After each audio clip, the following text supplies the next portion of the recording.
श्रीराम. साधक हो, सध्या आपण सोमवार ते शनिवार श्री ब्रह्मचैतन्य गोंदवलेकर महाराज यांच्या परंपरेतील साखरखेर्डा येथील संत परमपूज्य श्री प्रल्हाद महाराज यांचे श्री देवीदास अमृत मोहोरीला लिखित संक्षिप्त चरित्राचा आस्वाद घेत आहोत. तसेच रविवारी श्री महाराजांच्या काही भक्तांचे अनुभव ऐकणार आहोत. वाटूर जवळील अनेक गावात महाराजांची अनुग्रहित मंडळी मोठ्या संख्येने होती. त्यातील वैजुडा नावाच्या गावी बाबूदेव म्हणून श्री महाराजांचे अनुग्रहित व अत्यंत निष्ठावंत उपासक राहत असत. श्री महाराज वैजुड्याला गेले म्हणजे त्यांच्याच घरी मुक्काम करीत.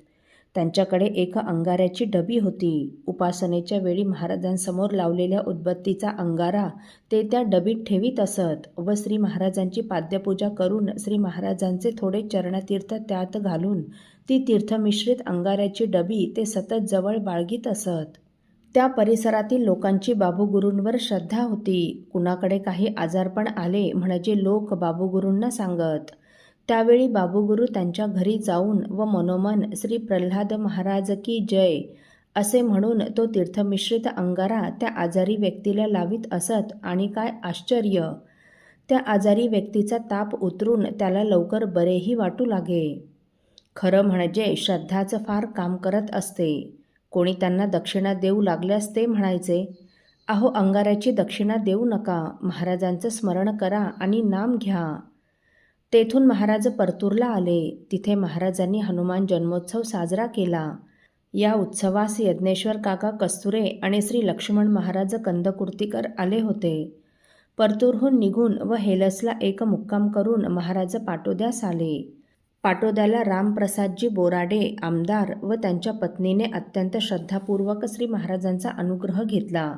पाटोद्याला 9 अनुग्रह झाले. पुढे रामप्रसादजी बोराडे महाराष्ट्राचे कॅबिनेट मंत्री झाले.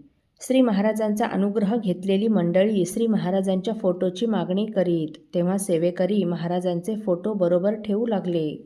एक वेळ सेवेकरी रामाची पेटी उघडत असताना महाराजांना त्यात आपले फोटो दिसले. तेव्हा श्री महाराज म्हणाले, अरे हे फोटो या पेटीत ठेवू नका, त्याचा मला खूप त्रास होतो. ही रामरायाची पेटी आहे, तेव्हा त्यात केवळ श्री रामानंद महाराजांचेच फोटो ठेवत जा. 3.5 कोटी 13 कोटी जपसंकल्प, जपाचा सांगता सोहळा, मूर्ती स्थापना, रामायण भागवत सप्ताह किंवा रामनाम, रामायण स्वाहाकार, नवचंडी, शतचंडी आदी कार्यक्रमास श्री महाराजांना निमंत्रण असे. त्या सर्व कार्यक्रमास महाराज आवर्जून उपस्थित राहत. शिवाय लग्न, व्रतबंध, वास्तुशांती आदी कार्यक्रमासही ते जात असत. तेथे मंडळी श्री महाराजांचा अनुग्रह घेत.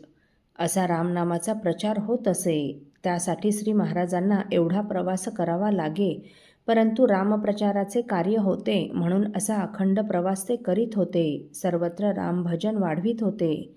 अनेकांना रामनामाला लावत होते. श्री सखाजी शास्त्री यांचे नातू म्हणजे राघवेंद्र शुक्ल यांचे चिरंजीव सुरेश शुक्ल यांनी हिंगोलीला नाम सप्ताह, रामायण सप्ताह आणि रामायण स्वाहाकार केला. त्यासाठी श्री महाराजांना अगत्याचे निमंत्रण होते.